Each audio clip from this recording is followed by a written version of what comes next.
আসসালামু আলাইকুম। কেমন আছেন সবাই? আশা করি সবাই ভালো আছেন। আলহামদুলিল্লাহ আমিও এখন থেকে ভালো থাকার ট্রাই করব। গতকাল নাইট ডিউটিতে আমার মাথায় একটা জিনিস বারবার ঘুরতেছিল যে আমি আমার লাইফের সাথে কি করতেছি? আমাকে শুধু মানুষ কলুর বলদের মতো খাটিয়ে যাচ্ছে এবং আমি নিজের প্রতি খেয়াল না রেখে শুধু দায়িত্বই পালন করে যাচ্ছি। সো ইটস হাই টাইম যে এখন নিজের জন্য বাঁচতে হবে। নিজে ভালো থাকার জন্য যা করার আমি তাই করব। এই প্রতিজ্ঞাবদ্ধ হয়ে আমি নাইট ডিউটি শেষে হসপিটাল থেকে বের হলাম এবং একটু ওয়েট মেশিনের উপর দাঁড়ালাম। অনেক দিন পরে দেখলাম ওজন হয়ে গেছে ১০১ কেজি। আমার জীবনে এত ওয়েট আমি কখনো ক্যারি করিনি এবং এটার পেছনে অনেক কিছুই দায়ী। এই যে এই ব্যাগ ভর্তি ওষুধ এটার অন্যতম কারণ। হাইপোথাইরয়েডিজম আমার আগেও ছিল, তখনও ওয়েট বেড়ে গিয়েছিল। বাট ওষুধ খেয়ে কিন্তু আমি কন্ট্রোল করে রাখি। বাট আমার চকলেট সিস্টের জন্য, পাশাপাশি অ্যালার্জিক রাইনাইটিসের জন্য, পাশাপাশি আইবিএস এর জন্য, পাশাপাশি মাইগ্রেনের জন্য আমাকে এত ওষুধ খেতে হয় যে কারণে লাস্ট ৫ মাসে ওয়েট বেড়ে গিয়েছে ২০ কেজি। এই জন্য আমি যতবারই ডায়েট করতে নিয়েছি, যখন দেখেছি যে আমার এই ওষুধের কারণে আমার ওয়েট ঠিকমতো কমছে না, আমি ডায়েটের উৎসাহ হারিয়ে ফেলি। বাট এবার ভাবলাম যে যত যাই হোক না কেন, ওয়েট অল্প কমুক, তারপরও আমার আর এই ওয়েট বাড়তে দেওয়া যাবে না। দুপুরে কি রান্না করব সেগুলো বের করে আমি একটু ঘুমাতে চলে গেলাম। বাপ বেটি দুইজনই ঘুমিয়েছে। তার পাশে গিয়ে আমি শুয়ে পড়লাম। তারপরে ঘুম থেকে উঠে এখন আমি নাস্তা রেডি করছি। এখানে আমি রুটি সেঁকে নিচ্ছিলাম। ওই পাশে ভাতও বসিয়ে দিয়েছি, প্লাস দুধ জাল দিচ্ছিলাম।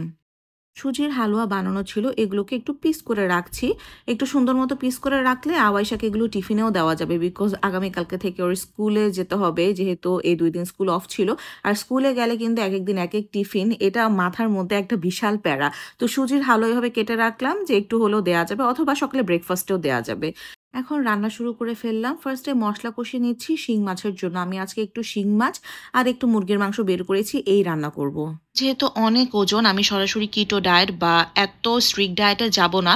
এত ওজন থেকে না হঠাৎ করে যখন আমি এত কম খাওয়া শুরু করব, ফার্স্টের দিকে তো অনেক দ্রুত ওজন কমবে, পরে দেখা যাবে ওজন কমতেই যাবে না। তাই আমি এখন যেমন খাচ্ছি তার চেয়ে অল্প অল্প করে আস্তে আস্তে কমাতে কমাতে যখন দেখে যাব যে হ্যাঁ কিছু ওয়েট কমেছে, এখন আমি একটা স্ট্রিক্ট ডায়েটে যেতে পারবো, বিকজ এখন ওজন কমাটা টাফ, তখন আমি একটু স্ট্রিক্ট ডায়েটে যাব।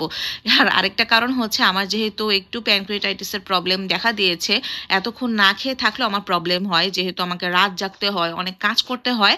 তো আগের মতো আসলে এখন আর হবে না, সবই আসলে বেড়েছে, আমার বয়সও বেড়েছে, আমার স্ট্রেসও বেড়েছে। তো আমার নিজের শরীর বুঝে আমাকে একটু একটু হলেও ডায়েট করতে হবে। শিং মাছ যদিও আমার খুব পছন্দ, বাট বাসায় একটু কমই খাওয়া হয়। শিং মাছ কিন্তু বাচ্চাদের জন্য খুব ভালো, বিকজ এটা শরীরে রক্ত উৎপাদন করতে কিন্তু খুব হেল্প করে। বাট আমার বাসায় কমই রান্না হয়, বিকজ আমার জামাই খায় না। আমার জামাই সেই মানে রুই তেলাপিয়া এই টাইপের মাছ ছাড়া ও খায় নাই। ধরেন কত রকমের মাছ আছে না আমাদের দেশে, বাট ওর জন্য না এত কিছু খাওয়াও হয় না। শিং মাছ শুধু টমেটো দিয়ে ভুনা করব, আর মুরগির মাংস অল্পই নামিয়েছি, এটাকে আমি জাস্ট আলু দিয়ে রান্না করব। হ্যাঁ, আমার এক্সট্রা ভার্জিন অলিভ অয়েল কিনতে হবে। Extra virgin olive oil, coconut oil অথবা ঘানি ভাঙা খাঁটি সরিষার তেল, এগুলো কিন্তু ডায়েটের জন্য খুবই ভালো। সয়াবিন তেল দিয়ে রান্না করা বেশি উপকার না। তো আমার কিনতে হবে, যেহেতু মাত্রই ডিসিশন নেয়া, তো এখনো অনেক কিছু কেনা হয়নি, আস্তে আস্তে সবকিছুই কিনবো। আর একটা বাসায় পেঁপে ছিল, পেঁপেটাকে আমি সরিষার তেল দিয়ে এবং শুকনা মরিচ দিয়ে একটু ভাজি করে ফেলবো। আমি জাস্ট হলুদ দেই, একটু লবণ দেই, শুকনা মরিচ আর সরিষার তেল এটা দিয়ে রান্না করে ফেলি। খুব মজা লাগে এভাবে পেঁপে ভাজি খেতে। কোনো কিছু বেশি ভাজবো না, হালকা নাড়াচাড়া করে একদম দমে আমি রেখে দেবো, এটা দমে দমে হয়ে যাবে, এভাবেই খেতে বেস্ট লাগে। পেঁপে ভাজিটা হোক, আমি একটু দেখি যে আমার অন্যান্য তরকারির কি অবস্থা। এই তো আমার শিং মাছ প্রায় হয়ে গিয়েছে, এতটুকু ঝোল আমি রাখবো। এখন আমি ওই যে মাশরুম প্যাটিস বানিয়েছিলাম সেটার জন্য পুর রেডি করবো। এটার রেসিপি কিন্তু আমি অলরেডি গতকালকে আমার পেজে আপলোড দিয়েছি, আপনারা এটা ট্রাই করবেন, এটা খুবই মজা হয়েছে। আমি জাস্ট এক কোণে একটু ভেঙে খেয়ে দেখেছিলাম স্টাফিং সহ, খুবই মজা হয়েছে। এটা আওয়াইশার টিফিনের জন্য মেনলি আমি বানিয়েছি, যদি মেহমান আসে তাহলেও দেওয়া যাবে। আরও একটা নাস্তা বানিয়ে রাখবো এবং সেটা হচ্ছে ফ্রেঞ্চ টোস্ট। ফ্রেঞ্চ টোস্ট ইদানিং খুব বেশি বানানো হচ্ছে, তাই না? আপনারাও খেয়াল করেছেন, আমি নিজেও জানি। বাট ওই যে টিফিন আইটেম এক এক দিন এক একটা আসলে পাই না, বিকজ স্কুলের টিচাররা কমপ্লেন করছে আওয়াইশা কিছু খেতে চায় না, ওকে এক এক দিন এক একটা জিনিস দিতে। বাট আমি তো জানি আমার মেয়েকে এক এক দিন এক একটা কেন, ওকে যদি প্রতি সেকেন্ডেও আপনি খাবার চেঞ্জ করে দেন, তার খাবারের ধরন এটাই, ওর খাবার নিয়ে আসলে সবাই বিরক্ত, কিছু করার নেই। তারপরও মা হিসেবে ট্রাই করার, ম্যাডামরা যেটা বলেছেন ট্রাই করছি যতটুকু সম্ভব ওকে একটু অন্যরকম বিভিন্ন রকম আইটেম তৈরি করে দেওয়ার। তো দেখি কি রান্না করলাম, ভাত, তারপর দুধ চা দিলাম, পেঁপে ভাজি করেছি, তো শিং মাছ টমেটো দিয়ে ভুনা, তারপর মুরগির মাংস আলু দিয়ে রান্না করেছি, এখানে ফ্রেঞ্চ টোস্ট করেছি, আর মাশরুম প্যাটিসের জন্য পুরটা রেডি করে ফেলেছি। এটা এখন বানাবো না, আমি রাতের দিকে বানাবো। এখন একদম ঘেমে টেমে অবস্থা খারাপ, অনেক কাজ বাকি। আমি খুবই টায়ার্ড হয়ে গিয়েছিলাম, শাওনকে বললাম আমাকে একটু শসা কেটে দাও। তো এটা হচ্ছে আমার খাবার। এখানে ভাত নিয়েছি আমি হাফ চামচেরও একটু কম, সাথে নিয়েছি শসা, শিং মাছ, লেবু আর পেঁপে ভাজি। আমি ফার্স্টে ডিসক্লেমার দিয়ে রেখেছিলাম যে এবার কিন্তু আমি আগের মতো একটু স্ট্রিক্ট ডায়েটে যাব না। তো আমি ভাত হুট করে কমাবো না, আমি এখন ভাতের পরিমাণ খুবই অল্প নিয়েছি। একসময় হয়তো আমি একদমই ভাত অফ করে দিব। ওই তো শাওন আর আওয়াইশার খাবারও রেডি। শাওনেরও ওয়েট অনেক বেড়ে গিয়েছে, 90 কেজি হয়ে গেছে।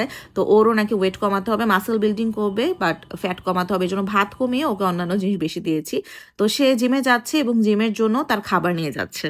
যেহেতু নাইট করে এসে খুবই কম ঘুমিয়েছি, আওয়াইশাকে খাওয়া দাওয়া শেষ করিয়ে, খালাকে বিদায় দিয়ে, ওর বাবাকে বিদায় দিয়ে এখন আমরা ঘুমাবো। আরেকটা কারণে ওয়েট বাড়ছে, সেটা হচ্ছে আমার ঘুম একদমই কম হয়। ঘুমানোর জন্য মিনিমাম 7 থেকে 10 ঘন্টার ঘুম দরকার। 8 ঘন্টা ঘুম না হলে আসলে হয় না। সেখানে আমি দিনে ঘুমাই 1.5 থেকে 2 ঘন্টা, মানে 24 ঘন্টা আমি 2 ঘন্টার বেশি আসলে ঘুমাই না। তো এরকম করলে কিন্তু ওয়েট আসলে কমে না। তো আমি ট্রাই করব যাতে আমার ঘুমটা মিলিয়ে ঝিলিয়ে হোক, অ্যাটলিস্ট 8 ঘন্টা হয়। কিভাবে করব জানি না, বা ট্রাই করছি। ঘুম থেকে ওঠার পরে তার খুবই শখ হলো সে একটু সাজবে। তো যত তার কানের দুল আছে, তারপর ব্রেসলেট আছে, এগুলো পরে তারপর মাথার মধ্যে দেখেন বড় একটা ক্লিপ পরে এখন সে রেডি হয়ে বসে আছে, কি জন্য জানি না। তো নিজের জন্য যখন খেয়াল রাখবো, নিজের স্কিন কেয়ারের উপরও তো একটু খেয়াল রাখতে হবে। আমি দেখলাম যে এই প্যাকটা খুবই পপুলার, সেটা হচ্ছে কফি পাউডার পাশাপাশি হানি। তো এটা দিয়ে স্টার্ট করলাম, যেহেতু কক্সবাজার, সিলেট এগুলি সব ট্যুর শেষ করার পরে আমার চেহারার একদম 12টা বেজে গিয়েছে। তো এই প্যাকটা দিয়ে আমি একটু শুরু করতেছি, যদিও আমার এগুলো সম্পর্কে কোনো আইডিয়া নেই। তো আমার কাছে মনে হলো এটাই সবচেয়ে লাইট এবং আমার স্কিনে একদম মিনিমাম এফেক্ট ফেলতে পারে, যেহেতু আমার স্কিন অনেক সেন্সিটিভ। তো এটা দিয়ে শুরু করলাম, এরপরে আরও অনেক প্যাক দেখেছি, এগুলো আস্তে আস্তে ট্রাই করবো। তো এটা মেখে এখন আওয়াইশাকে আমি একটু দুধ খাওয়াবো, আর নিজেও একটু দুধ খাচ্ছিলাম। আচ্ছা, একটা কথা আমি বলে রাখি, সেটা হচ্ছে ডায়েটে কিন্তু দুধ খাওয়া একদমই ঠিক না। তো দুধ আমি ওই দিন খাচ্ছিলাম ঠিক আছে, বাট আমি যে রেগুলার দুধ খাবো সেটা না। দুধ আসলে ভালো না বিভিন্ন কারণে। একটা হচ্ছে ডায়েটের জন্য একদমই ভালো না, পাশাপাশি স্কিনের জন্য ভালো না। এরকম ডেইরি প্রোডাক্টগুলি কিন্তু একমাত্র টক দই বাদে ডেইরি প্রোডাক্টগুলো স্কিনের জন্য হেলদি না। আপনি যদি কোনো দুধ খেতে চান সেটা আপনার ভেজিটেবল মিল্ক হতে হবে, লাইক আপনি সয়া মিল্ক খেতে পারেন, আমন্ড মিল্ক খেতে পারেন। তো আমি ওই দিকে যাবো, এখনও যেহেতু কেনা হয়নি, পাশাপাশি সন্ধ্যাবেলা আমাকে কিছু একটা খেতে হবে, বাসায় কিছুই নাই। তো আমি ভাবলাম যে একটু দুধ খাই, তাহলে আমার পেটের জ্বালাপোড়া ভাবটা কমবে।